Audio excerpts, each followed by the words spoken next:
테슬라 관련 투자 소식입니다. 레이저로 앞유리 청소. 테슬라, 미국 특허 취득. 테슬라가 미국에서 레이저 빔으로 차량 유리의 먼지를 제거하는 기술에 관한 특허를 확보했다.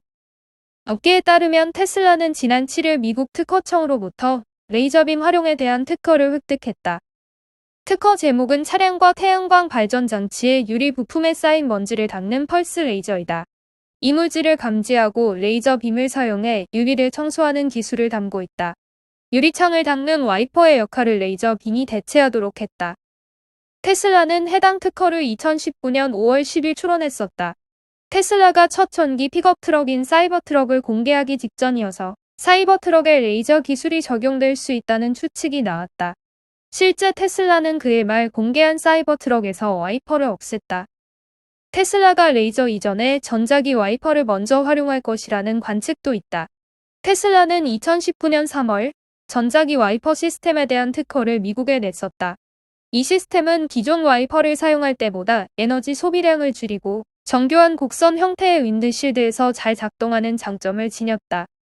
테슬라가 이딴 특허를 내며 사이버트럭에 적용될 기술에 관심이 쏠린다. 향후 개발할 신차에도 와이퍼가 사라질 가능성이 높다. 한편 사이버트럭은 우주선 제조에 쓰이는 초고경도 냉각하면 스테인리스 스틸로 만들어졌다. 1회 충전으로 약 402km를 주행하는 단일 모터의 후륜구동, 약 483km를 달리는 듀얼 모터의 사륜구동, 약 804km를 주행할 수 있는 트리플 모터의 사륜구동 방식 등 3가지 모델로 출시될 전망이다. 당초 연내 공개가 예상됐지만 내년으로 미뤄졌다. 애플 관련 투자 소식입니다. 애플, 외부 결제 허용으로 최대 4조 6천억 매출 손실. 애플이 앱스토어의 인앱 결제뿐 아니라 외부 결제를 허용할 경우 어느 정도 매출 손실이 뒤따를까? 미국 캘리포니아 북부 지역 법원의 이본느 곤잘레스 로저스 판사가 애플의 인앱 결제 강제 조치에 제동을 거는 판결을 했다. 로저스 판사는 이날 애플은 앞으로 개발자들이 인앱 결제 외에 직접 구매 절차로 연결할 수 있는 외부 링크나 전화번호 같은 것들을 포함시키지 못하도록 하는 행위를 해서는 안 된다는 영구금지 판결을 했다.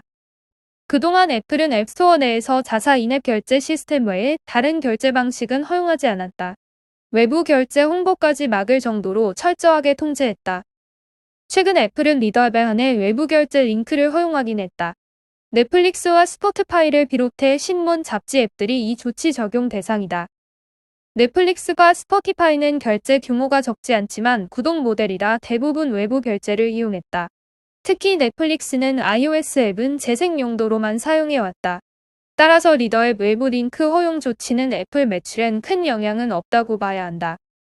하지만 12월 9일부터 모든 앱의 외부 결제 링크를 허용할 경우 상황은 조금 달라질 수도 있다. 사실상 인앱 결제 수수료 30%를 우회하는 통로가 생기는 셈이기 때문이다. 그렇다면 이번 판결로 애플은 어느 정도 매출 손실을 입게 될까? 블룸버그에 따르면 애플의 지난해 미국 앱스토어 수수료 매출은 63억 달러 수준이었다. 인앱 결제와 구독료가 수수료 매출 대부분을 차지했다. 법원 판결대로 외부 결제 링크를 허용할 경우 30% 수수료는 받지 못하게 된다.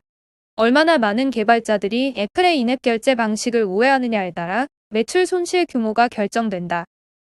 이에 대해 애플 전문가인 로프 벤처스의 짐 먼스터는 애플의 연간 매출 손실액을 10억에서 40억 달러 수준으로 예상했다. 금액만 놓고 보면 적지 않은 규모다.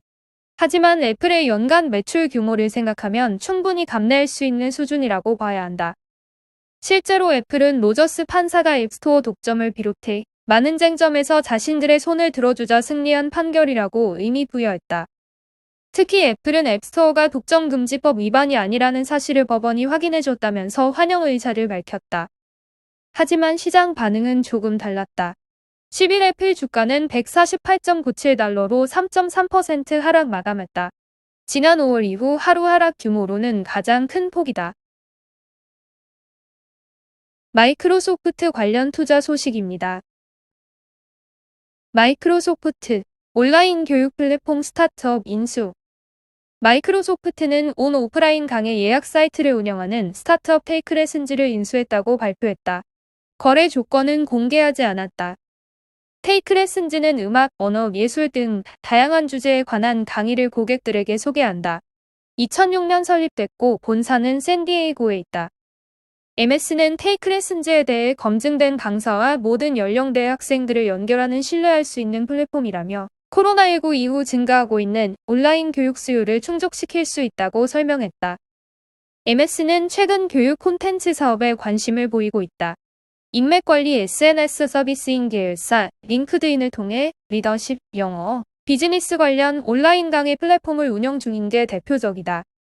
사티아 나델라 MS 대표는 지난 1월 컨퍼런스 콜에서 2020년 4분기에 사람들이 링크드인 강의에 참여한 시간이 전년 동기 대비 2배로 늘었다고 말했다. 아마존 관련 투자 소식입니다. 물건 들고 나가면 계산 끝. 아마존 자동 결제 식품 매장 홀푸드로 확대. 세계 최대 전자상거래 기업 아마존이 개선대 없는 자동 결제 기술을 편의점에 이어 식품 매장 홀푸드에도 도입한다. 현지 시간 CNBC와 더버지 등 외신에 따르면 아마존은 자동 결제 기술 저스트 워크아웃을 내년에 2개의 홀푸드 매장에 도입할 것이라고 발표했다. 해당 매장들은 미국 워싱턴 DC와 캘리포니아 셔먼 옥스에 있다. 매장 방문자는 아마존원에 등록만 하면 별도의 계산 과정이 필요 없다. 오어코드 스캔 아마존 계정과 연결된 신용카드 또는 직불카드의 아마존 앱 등록 또는 손바닥 스캔 지불 등의 방식으로 결제가 되는 방식이다. 매장에 설치된 카메라와 센서들은 쇼핑객이 선택한 품목을 추적하고 그들이 매장을 떠날 때 충전된다. 이 기술은 아마존의 편의점 아마존고에 적용된 바 있다. 아마존이 홀푸드로 저스트 워크아웃 기술을 적용하는 것은 자동 결제 기술을 대형 매장으로 확대하려는 것으로 풀이된다. 아마존은 타사 소매업체에도 저스트 워크아웃 기술을 판매한다. 아마존이 저스트 워크아웃 기술을 확장하면서 계산원들이 일자리를 잃을 수 있다는 우려도 나온다. 이에 대해 아마존은 블로그를 통해 홀푸드의 직원이 매장에서 다른 작업을 할 수 있다고 반박했다. 회사는 홀푸드 매장과 비슷한 수의 팀원을 고용할 것이라며 저스트 워크아웃 기술로 매장의 팀원들이 고객과 소통하고 훌륭한 쇼핑 경험을 제공하는데 더 많은 시간을 할애할 수 있다고 강조했다. 아마존은 지난 2017년 홀푸드를 인수한 후 첨단 기술을 적용하고 있다. 지난 4월 아마존은 시애틀 홀푸드 매장에 손바닥 스캔 결제 시스템을 적용한 이후 다른 지역에도 이 기술을 선보였다. 국내에서도 자동 결제 시스템이 적용된 매장이 등장했다. 신세계그룹의 IT 서비스 계열사 신세계 INC와 이마트24는 8일 서울 강남구 삼성동 코엑스 스타필드에 완전 스마트 매장 기술 상용화를 위한 실증 매장을 1차 오픈했다.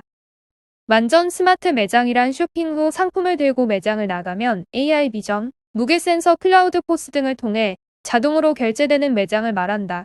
신세계 INC가 자체 개발한 셀프 서비스 스토어 기술이 적용됐다. 신세계 INC는 지난 2019년에 자동 결제 매장인 셀프 서비스 스토어 이마트24 김포 DC점을 오픈한 이후 기술을 고도화해 유동인구가 많은 코엑스에 실증 매장을 추가로 선보였다. 니오 관련 투자 소식입니다. 인텔 모빌아이 중국 니오와 손잡고 로보택시 내놓는다. 중국 전기차를 개조한 인텔의 자율주행 택시가 내년 이후 유럽을 누빈다. 중국 언론 치처지신에 따르면 인텔 자회사 모빌아이가 IA 모빌리티 2021 행사에서 니오의 ESA 차량으로 개조한 첫 자율주행 로보택시를 발표했다. 모빌아이는 내년부터 이 차량을 독일 뮌헨에서 선보인 뒤 이스라엘의 텔아비브에서도 운영할 것이라고 밝혔다. 모빌아이가 중국 전기차 신흥 기업으로 꼽히는 니오의 ES8을 첫 로보택시 차량으로 선택한 이유 중 하나는 독일 택시 대부분이 고급 중대형 차량이었다는 점이었다. 내부 공간이 큰 택시를 찾은 모빌아이가 환경까지 고려해 고급 중대형 전기 SUV인 ES8을 택한 것이다. 무엇보다 양사는 전략적 협력 관계를 맺고 있었다. 2019년 11월 모빌아이와 니오가 협력 협약을 맺고 당시에 니오의 NT1 완성차 플랫폼을 기반으로 L4급 자율주행 차량을 개발했다. 이에 NT1 플랫폼은 니오의 ES8, ES6, 기시6에 적용됐다. 니오의 첫 양산 차량인 ES8에 당시 처음으로 모빌아이의 IQ4 칩이 탑재됐다. 니오는 모빌아이의 로보택시를 위해 차량과 관련 엔지니어링 서비스를 함께 제공하게 되며 모빌아이가 자율주행 개조를 담당하는 시기다. 초도 양산 물량은 수백 대 규모다. 모빌아이는 이 로보택시를 위해 라이다와 카메라 기반 자율주행 감지 시스템을 개발했다. 두 시스템이 서로 보완하면서 차량의 환경 감지를 해 신뢰성을 높인다. 모빌아이의 라이다와 카메라 솔루션은 다른 브랜드가 여러 센서를 융합하는 것과 달리 라이다 솔루션 혹은 카메라 솔루션이 독립적으로 운영되면서 자율주행 시 안전을 확보한다. 모빌아이는 이를 트루리던시라고 부른다. 차량에는 7개의 장거리 카메라와 6개의 단거리 라이다, 3개의 장거리 라이다가 탑재된다. 4개의 환경 감지 카메라와 1개의 TFL 팝 카메라도 있다.